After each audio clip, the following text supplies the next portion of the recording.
The Lions. Just, do you know what? It was probably the best 10 minutes of NFL action I've ever seen. And then the Lions become the Lions again, unfortunately. They lost this one. They're now Norton 7, 28-19. If this was the game, they could have won. But again, it's the Lions. It started off brilliantly, right?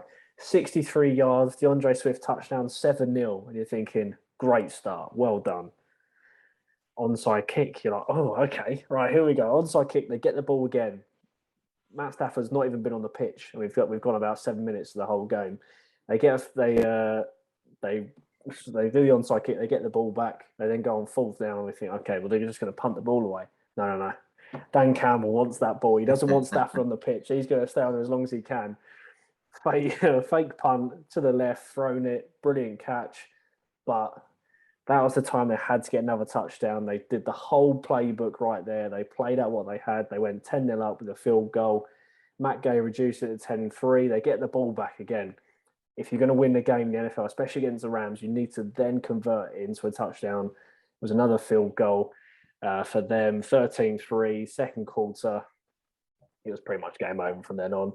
Stafford found Jefferson to make it 13-10. Jets punted away after 6 plays. LA Rams come back 5 minutes. Cooper Kupp touchdown, 17-13. They made it interesting, the Jets. A minute 19, 10 plays. Lions, you mean? Sorry. I'm so used to that. The Lions, they're both the same sort of team, aren't they? The Lions made it tighter, 16-17. Siebert made a 41-yard field goal, and that was the end of the first half. You're thinking, this is incredible. Like, what a game that we've got in stores,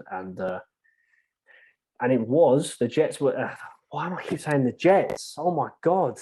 How many times have I said Jets in this review? Right. The Lions went back in front at the end of the third quarter, made it 19-17. And you're thinking, surely this could be the Jets moment. And then Lions.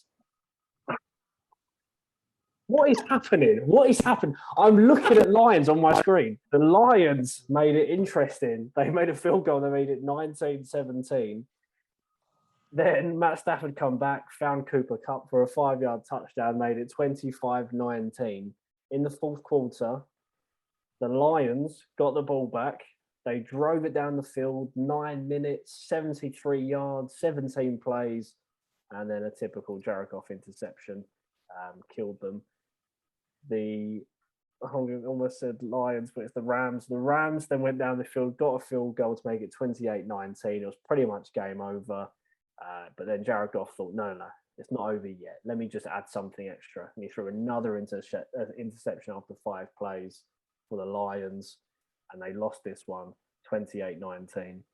They're Norton 7, and the Rams are 6-1. I'm done. Just to add quickly, as I say, they made it entertaining. The Lions are a lot more closer than we ever thought. But I think the quality of the Rams just came through. As I say, I think they just simply weren't prepared for the trick plays that Dan Campbell up in his locker. It was a head coach that knows his team are not going to win a game, let's be honest. So just completely go for it and just fluke our way in the lead. And that's exactly what they did. The DeAndre Swift touchdown, which is why I put in my fantasy team, because I just knew it would do that to obviously secure the dub against Jamie in our fantasy matchup. But forgetting about that, it was just a case of... Over yet. Tyler Lockett is not going to dominate. 150 yards, 2 touchdowns. Easy. Yeah, not going to happen. But basically, it was just a case of the quality between the two teams shone through in the end. So the Rams weren't at their best, but they done what they had to do. And that Lions defense was never going to be good enough to keep Cooper Kupp quiet for long. And the routes that he runs and the understanding that he has with Matthew Stafford. I mean, there were times where Matthew Stafford would be looking at Van Jefferson, but still throwing it to Cooper Kupp, and it would just completely throw the Lions defense off guard. And it's them differences.